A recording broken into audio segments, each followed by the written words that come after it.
Have you ever tried playing a role-playing game and realized there's a lot you have to keep track of? Well, I'm Amber Arnold, and Painting Rewards is trying to help simplify this. By having everything controlled by paint by number rewards, it makes it easier for someone new to learn the flow of a role-playing game. Now, what is paint by numbers and what type of role-playing game? Well, paint by numbers is a lot like a digital coloring book. Many adults who play these types of games are trying to pass the time. They do this because they're easy to understand, relaxing, and can be done while watching a movie.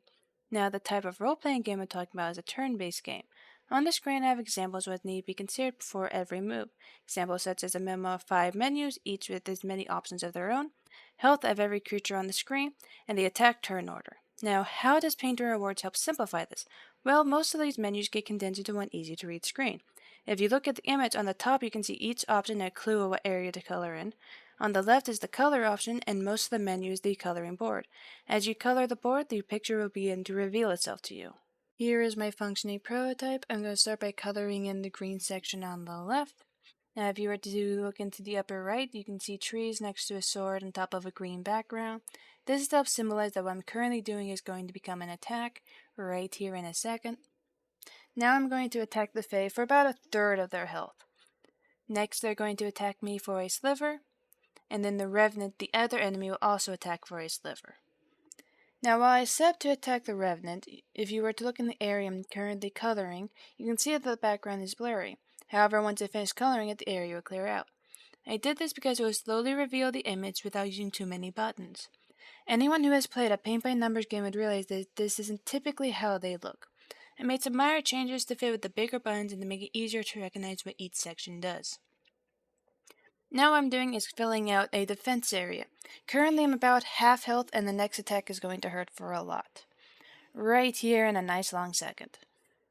Now as you can see, the Fae cannot hurt me, and neither can the Revenant.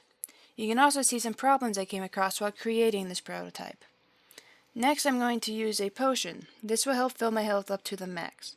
Now while I clear that out, you can see how the image is slowly revealing itself, showing to be a forest in the woods with a cabin.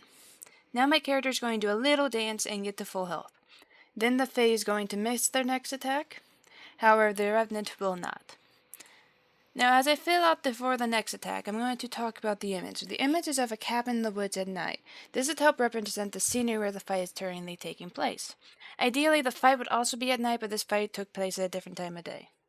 This shows how the image can be used to be related to the area or the fight itself. This is a good place to add in story elements, some Easter eggs, or even some items for the player to find. Now that I have the Fae at low health, I'm going to also bring down the Revenant's health. This is to help prepare for my next attack. I didn't finish off the Fae because I have enough health to withstand the next attack, and I'm preparing a spell that should be able to finish both of them off. Now as we're watching this fight, I'll talk about the different moves this character has. This character has a defense spell, a fire spell, potions, and an attack. Now each option also has a number of times that it can be used. Now here I'm going to do the fire spell. This fire spell should be able to take out both of them all at once and win me the game. As you can see, it did. So I did come across some issues while creating this. The main issue being that no one has ever created such an intensive UI before within the Unreal Engine.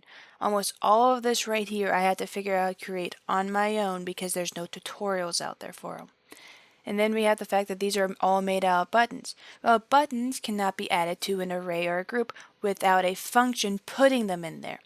So each of these are a function helping to put a button within the array.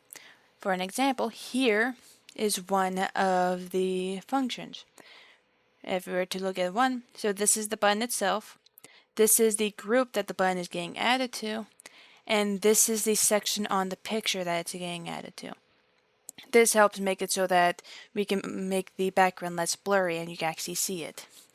Now, despite the fact that all of that is helping to prevent each button to have their own little section, their own little function and such, I still had to do that for each and every button so that when you clicked on it, it became invisible and you can see behind it. So this was probably the most time-intensive part of this entire project. And before I close out, I'd like to thank Rebecca Carson and Michelle Pena for all of their help, and Flat Icons for having free icons that I can use, all of which will be created on my website. I'd also like to thank all of you for being here, and I'll leave you with one last question. Wouldn't it be nice if it was easier to get into a new genre of video games?